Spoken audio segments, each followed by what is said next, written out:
त्या मावशी आजारी आहे ते म्हणून चाललोय बघायला त्याशनी. आगाऊपणा करायला नाही, ग बसायची एका कोपऱ्यात. हा मावशी. अगं वंदे ये, आत्ताच पडली होती ग. बस. काय झालं होतं? हा बरं नव्हतं. बरं बस की पोरांनो अगं बरंच नव्हतं ग. सलाईन बिलाईन लावून आणला, ढीगभर पैसा घातला, खरं बरंच वाटलं झालं. तीच मला ती कांता म्हटली लय आजारी आहे येऊन ते. गेली बघून ती पण. हे कोण? हे शेजारचं आहे ग. येऊन बसतंय. तेवढं माया लावते. माया लावतंय. संगे बिस्किट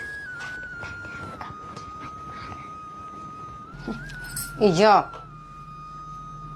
अगं काय म्हणलेत ग पोरं? बिस्किट मागायला लागले ती. अगं दे की ग बिस्किट. अगं बारकी आहेत म्हणून मागतात ग. द्यायचं काय डोळं मोठं करून बघायला मुलांच्या. हे घ्या रे पोरांनो. हा काय ग बाई उगाच रागवत बसतीस मुलासनी.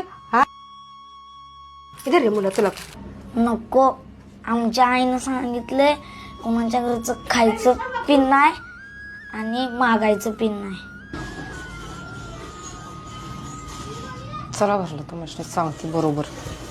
चला येऊ का मग? आणि घ्या काळजी. हा होय होय घेते. ये ग आणि वंदी. होय होय चला. हा पटकन अभ्यासाला बसायचं. काय रे तिथं लय बिस्किट खाऊ वाटत होतं? हा? लय मागू वाटत होतं? का मागितलं? का मागितलं तिथं बिस्किट? का कधी खाल्लं नाहीस? कधी खाल्लं नाहीस? आ काय मागितलं सांग? का मागितलास? तुला किती वेळा सांगितलंय कुणाच्यात गेल्यावर काय मागत जाऊ नकोस. तुला तुला तुला अगं आई तिनेच म्हणून नको म्हणली होती, मीच खाल्लं. होय तुला तुला मिळत नाही घरात आण? घरात मिळत नाही बिस्किट. पोत भरून हिला ह्याला आणून खायला घाल. काय मागितलंस ते एवढं सांग? का मागितलास? का मागितलास? हा मिळत नाही आणि मिळत नाही दुसऱ्यांच्यात गेल्यावर लय मागून. मी डोळा मोठं केलतं का नाही? केलतं का नाही डोळा मोठं? का मागितलंस माग? परत कुणाच्याच मागणार नाही. आमच्या आबरू काढायला लागलाय बाई खायला घालून. आमच्या आबरू काढायला लागलाय खायला घालून. हा? तुला माहिती आहे की एवढं एवढं देते ती अख्ख्या गावभर करते ती खायला दिलं म्हणून.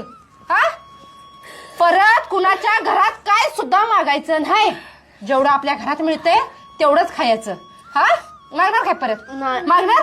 आणि मागितलं तर काय करायचं सांग? आज अजिबात आण मिळणार नाही. बसा असंच. हा मागू वाटतंय दुसऱ्यांच्या गेल्यावर. अरे दादा म्हणून मी म्हणत असते कुणाच्यातलं काय घेत जाऊ नको, मागत जाऊ नकोस रे. अगं संगे मी आईनं डोळा मोठं केल्यावर थांबलो होतो, पण ते बिस्किट बघितल्यावर मला थांबवलं वाटलं नाही ग.